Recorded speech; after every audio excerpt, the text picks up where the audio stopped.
5. The following Crypto Academy video is designed to help you understand how to identify price targets. Trading contains substantial risk. By watching this video, you agree to the terms within this disclaimer and accept full responsibility for your own investment decisions. This lesson will focus on answering the following questions. Before we continue, feel free to pause the video, read through them, and be sure to minimize any distractions. Regardless of which markets we choose to trade, there is a very high likelihood that we're going to see market participants consider the same price levels as areas of interest if the asset has been valued at that particular price at one moment in time. So when we look at the current price, what we're going to want to do after we've gone through and done our technical analysis, we've implemented whatever techniques and theories and beliefs into our chart, is we're going to want to identify the market structure so that we can clearly see where the market has been and so that we can speculate where it could head. Your expectations for how far your target is going to be away from your entry will vary depending on your trading style and depending on if you are choosing to trade with margin or if you're investing. Now, let's look at an example of what you could do if you were investing and you needed to average out your entry.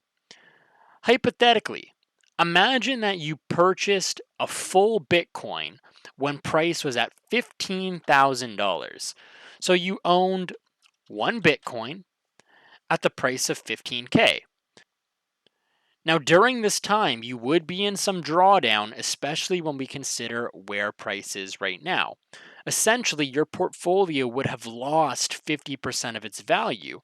Even if you haven't realized that loss by selling your Bitcoin, it doesn't change the fact that that Bitcoin that you bought at 15,000 at this moment is worth $7,563.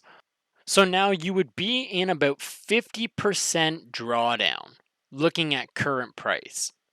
Now imagine that hypothetically you decided that you were going to buy another full Bitcoin when price was at 7,500. You would own two Bitcoin now, one at 15,000 and one at 7,500. So you would have effectively averaged down your entry by 50%. So now you would own two Bitcoin, and your average cost of what you paid for those assets together would be 11,500. So if the price of Bitcoin were to successfully rise above the 11,500 price, then you would be in profit when you look at the average cost of those two positions, regardless of the fact that you initially invested up at 15,000. Because you average down, it puts you in a much more effective position. Obviously, it does carry that additional risk because you move more money into the market, but this is just one example of how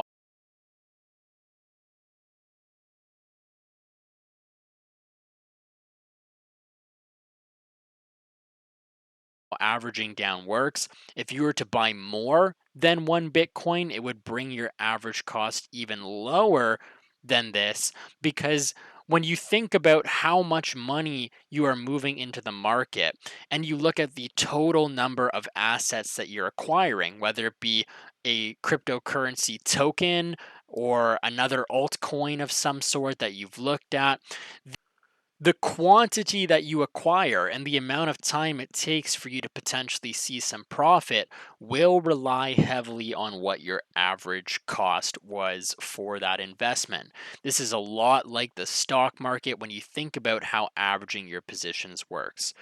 Now, when we think about targets for our margin trades, We do have to be mindful that with the volatility of cryptocurrency, it can be expected that if you over leverage your account, you could experience margin calls as well as finding yourselves in fairly significant drawdown. So be mindful that cryptocurrency does move more in an average day than Forex.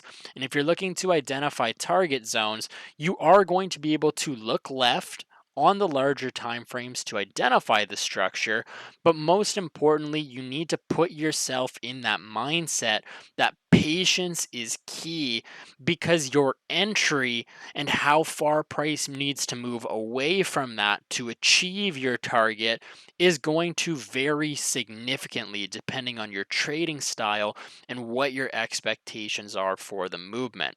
If your target is 50 pips, you could see that be achieved in an hour.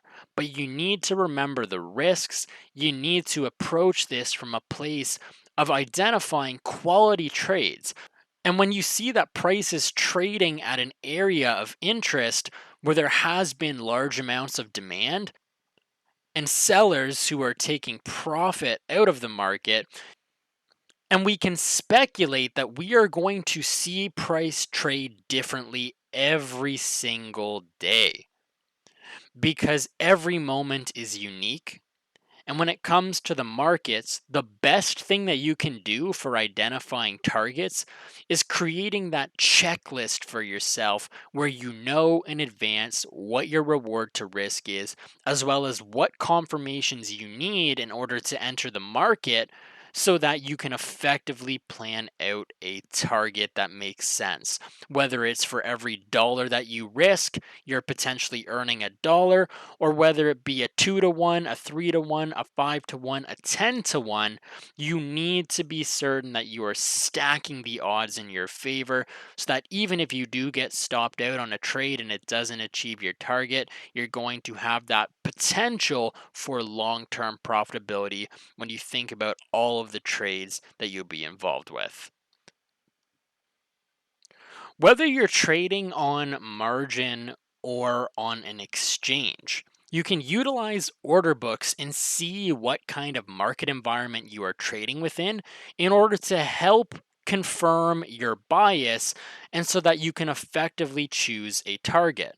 Imagine scenario A. If you open the order book and you saw that we were in a very demand heavy market, there were many buyers who were looking to enter at specific price points, whereas the sellers did not have enough supply posted on the order books, and there was a very clear imbalance.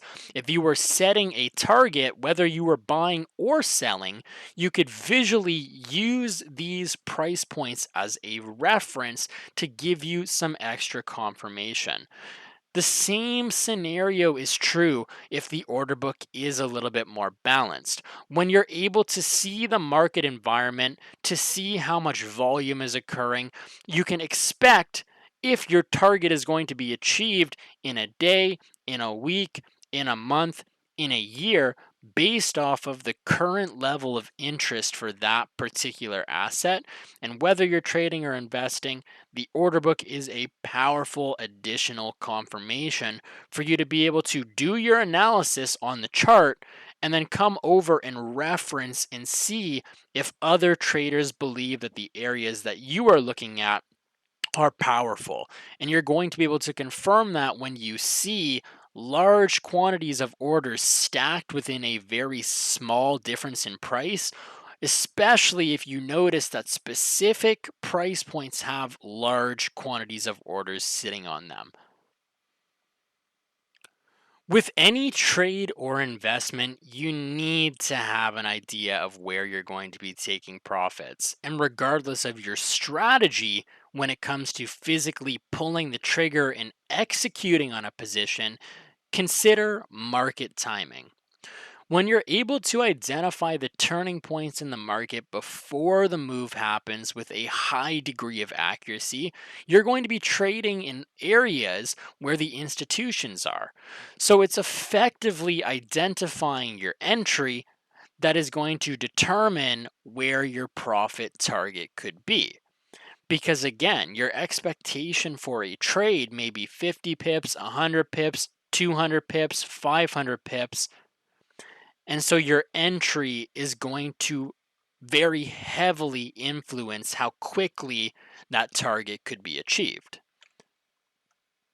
Commonly, it's sought after to experience low risk, high reward, high probability trades. And now we're going to talk about some steps you can take to help identify more of these trades in real time. It can be highly effective to split up your orders into partial positions using twin trading. This minimizes the risk of entering the market at an inopportune time because there is no way to achieve 100% certainty on any trade, which is why we're going to wait patiently until the scenario we are expecting to happen is confirmed. Now, the confirmation does take time. And so, whether you're averaging your investment down or whether you're utilizing leverage and you decide to trade a specific lot size, you can split that into multiple orders to minimize your chances of finding yourself in significant drawdown in the event where the market does go against you for a specific duration. Even after you've received several data points confirming that the trade does have a high reward potential, the trade may fail to reach your target and it even could exceed your anticipated target, which is why this method of layered orders works. You can take a risk conscious approach that allows you to develop a calm and patient trading attitude because now you're entering the market on your own terms. You're identifying targets based off of where price has been in the past, those key areas where you can clearly see a lot of trading activity. And then once you've identified that and planned out your reward to risk, using the layered orders and having multiple entries is going to allow you to remain flexible with your expectations if, for whatever reason, the market environment changes and your bias is no longer valid. In summary, identifying low risk, high reward, high probability trades before the move happens is possible if you continue to practice developing a patient and calm trading attitude. And if you ever find yourself in a position where you've entered the market without considering where your target could be, all that you need to do is look at the past price action. Although it is in your best interest to be certain that you cover this base and have an idea of where on the chart the price will have to move to in order for you to successfully close out of that position. Be sure to leverage the resources made available to you, and the most important thing is to stay plugged in. As you implement the information, ask questions and remain open minded, because all trading requires is persistence, discipline, and acceptance that you can and will learn this skill set.